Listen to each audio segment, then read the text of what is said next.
So Arsenal bounced back. We was calling for a bounce back, and they did bounce back at Ellen Road, beating Leeds 4-0. I asked for 4 or 5 goals. I got 4. I'm over the moon. Gyökeres getting on the goal sheet. Jesus, Subamendi with a lovely header from Noni Madawaki's corner, who replaced Saka because he got injured in the warm-up. I hope Saka's all right. I dropped Saka from my team selection. If you see that video, if you ain't, go back and have a look at that. I dropped him from it, and it just, because I tell you why on this video as well, because I just feel he doesn't use his right foot enough when he's running down that right wing. He always cuts in on his left, and it's been worked out, especially against United. I've said it in the other video. He wasn't using his right foot enough. He's capable, but I don't know what it is. He doesn't use it enough, and for that reason, I thought, maybe it's time for a little change. Kick him up the arse. He hasn't scored for ages either. So I just thought, you know what, I'll drop him. And ultimately, Noni Madueke had to start the game because he got injured in the warm-up. Hopefully he's not too badly injured.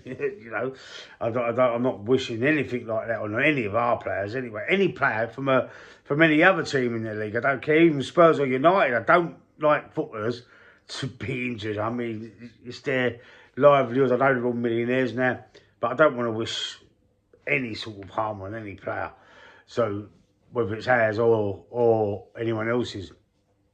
But I'm over the moon with that performance there. We've got Sunderland next, I believe, in the league, but we've still got the second leg of the Carabao Cup, League Cup semi-final. We're 1-0 in front there. But, I mean, Chelsea did overturn a 2-0 deficit yesterday against West Ham, didn't they? At the Bridge.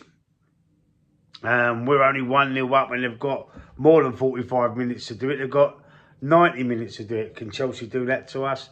Who knows? Maybe. They're playing pretty well. But we're 1-0 up, and we're playing all right as well. We need a trophy this season. We don't want to be throwing things away. We've got to go all out to win this game. We need to get to the final. Be getting to Wembley anyway. That's important to the Arsenal and to the fans. We get to a Wembley final again, and this time we haven't won this cup for years. I can't remember when was it? Was it when we beat Sheffield Wednesday? Was that the last time we won it? I think it was when we've done the FA Cup and League Cup double, both finals, both games, both trophies. We beat Sheffield Wednesday, didn't we? If you remember right, 93 was it? Something like that. I can't remember off the top of my head. Going back to that game at Ellen Road, I think, the second half, they come at us a little bit. For the first 25 minutes of that second half, they did come back at us a little bit. Probably thought they was going to get a goal back maybe and then put us on the back foot. The crowd was up for it up there. They always are, hostile towards us, but really, really behind their team, and you've got to give it to them for that. But we went on and, scored another couple of goals in that second half, and just won 4-0. I mean, it was an easy day at the office, barring them first 25 minutes of the second half, to be honest. And it was something that we should have done. That's what champions do. We're champions elect. We've got to go and do it. I mean, Liverpool smashed the shit out of Newcastle as well yesterday. I think that game was 4-1. We're hoping today that, seeing as Aston Villa got beat by Brentford, Man City can, I don't want Tottenham to win. I don't want Tottenham to beat Man City, but we want to keep Man City behind. So I'm praying for a draw in that game. But let's have a 0-0 draw. Well, can't be a 0-0 draw, can it? Because Man City, at the time of recording, are winning 1-0 at the Tottenham Hotspur Stadium. So now I'm sort of hoping that Tottenham score, but I don't really want them to, if you know what I'm trying to say.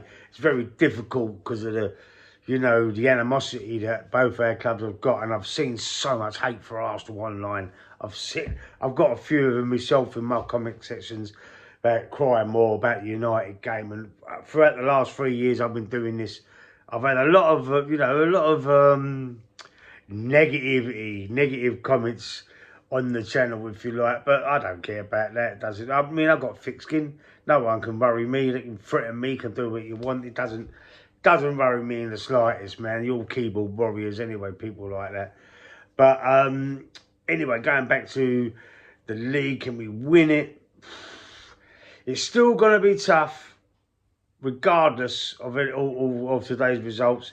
Even if Tottenham do by some miracle, and they have got a good record against Man City. I remember all them fans, was it last year or the year before, when they were screaming for Son to miss that shot that he had, and their own fans wanted to lose against City. They wanted City to beat them, so it stops Arsenal from winning the league, which ultimately happened. They was all doing the Poznan dance, turning around, you know, jumping up. All the Tottenham fans, Jamie O'Hara, wearing a Man City shirt, and he's the most high-profile Tottenham fan in the media that I know of, anyway. And it was you know, terrible. It was disgusting behaviour from Jamie O'Hara. But anyway, let's think about this for a minute. Can we still do it? I think it's going to go to the wire still. I think Man City will have the run. They always seem to go on a run this part of the season. 10 games, 12 games, whatever. We cannot slip up anymore. It's in our round. All we can do is win every game. And if we win every game, obviously we will win the league. Let me know what you think in the comment section. Take a like on the video, and I'll see you on the next one.